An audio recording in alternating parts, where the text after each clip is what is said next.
بسم اللہ الرحمن الرحیم۔ العلم جل جلالہ کے ماننے والے لا علم نہیں ہوتے۔ العلم جل جلالہ پر ایمان رکھنے والے کے لیے یہ ضروری ہے کہ ہمیشہ علم و معرفت کے ذریعے علم کی پرورش اور نگرانی کرتا رہے، اور جب تک سانس کا سلسلہ جاری رہے اور رگوں میں خون گردش کرتا رہے اس سے باز نہ آئے۔ علم حاصل کرنے پر مسلمان کی حوصلہ افزائی کے لیے یہی کافی ہے کہ انہیں علم نہ رکھنے والوں پر فضیلت بخشی گئی ہے۔ قرآن پاک میں اللہ تعالیٰ کا ارشاد پاک ہے، هل يستوي الذين يعلمون والذين لا يعلمون۔ مفہوم ہے، کیا جو جانتے ہیں وہ اور جو نہیں جانتے وہ سب برابر ہیں؟ آپ صلی اللہ علیہ وسلم نے ارشاد فرمایا، بے شک علم حاصل کرنے والے کو فرشتے اپنے پیروں سے ڈانپ لیتے ہیں، ایسا وہ اس چیز سے محبت کی وجہ سے کرتے ہیں جو وہ علم حاصل کرتے ہیں۔ اس لیے مسلمان یہ عقیدہ رکھتا ہے کہ علم کے ذریعے عقل کو پروان چڑھانا اور اسے دنیا میں اللہ تعالیٰ کی نشانیاں معلوم کرنے کے لیے استعمال کرنا باعث ثواب ہے۔ رسول پاک صلی اللہ علیہ وسلم کا ارشاد مبارک ہے، طلب العلم فریضۃ علی کل مسلم۔ ہر مسلمان مرد اور عورت پر علم حاصل کرنا فرض ہے۔ علم کی فضیلت اور اس کے حاصل کرنے پر ترغیب مشہور ہے، تاہم حقیقی تحصیل علم یہ نہیں کہ ایک اعلیٰ ڈگری حاصل کر لی جائے جس سے کشادہ آمدنی کا ذریعہ حاصل ہو جائے اور خوشحال و آسودہ زندگی گزاری جائے، بلکہ حقیقی علم یہ ہے کہ مسلسل مطالعہ کرتے ہوئے علماء کرام کی مجالس میں شرکت کر کے ہر روز اپنے علم میں اضافہ کیا جائے۔ ہمارے سلف صالحین علمی مقام کی خواہ کتنی ہی بلندیوں پر پہنچ جاتے تھے مگر آخری عمر تک علم میں اضافہ کرنے سے رکتے نہیں تھے۔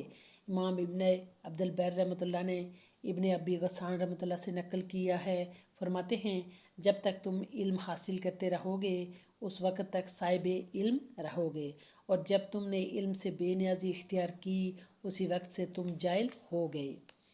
امام ابو عمر بن علا رحمۃ اللہ سے کسی نے سوال کیا، آدمی کو کب تک علم حاصل کرتے رہنا چاہیے؟ فرمایا، جب تک اس کی زندگی وفا کرے۔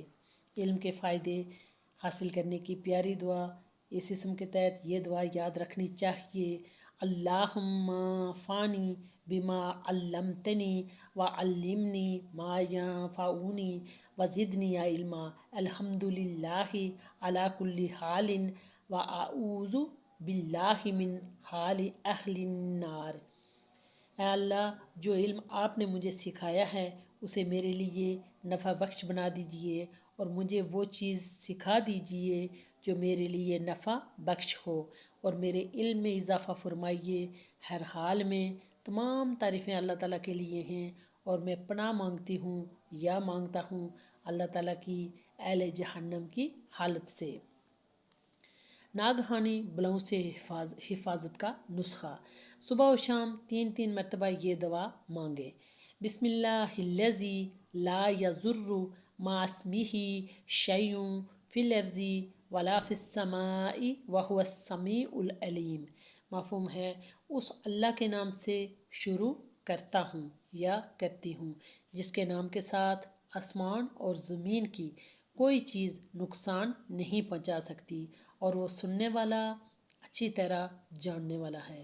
حدیث شریف میں ہے کہ جو شخص ہر صبح اور ہر شام یہ کلمات 3 مرتبہ پڑھے اسے کوئی چیز نقصان نہیں پہنچا سکتی، اور سنن ابی داؤد کی روایت میں ہے کہ اس پر کوئی ناگہانی آفت نہیں آ سکتی۔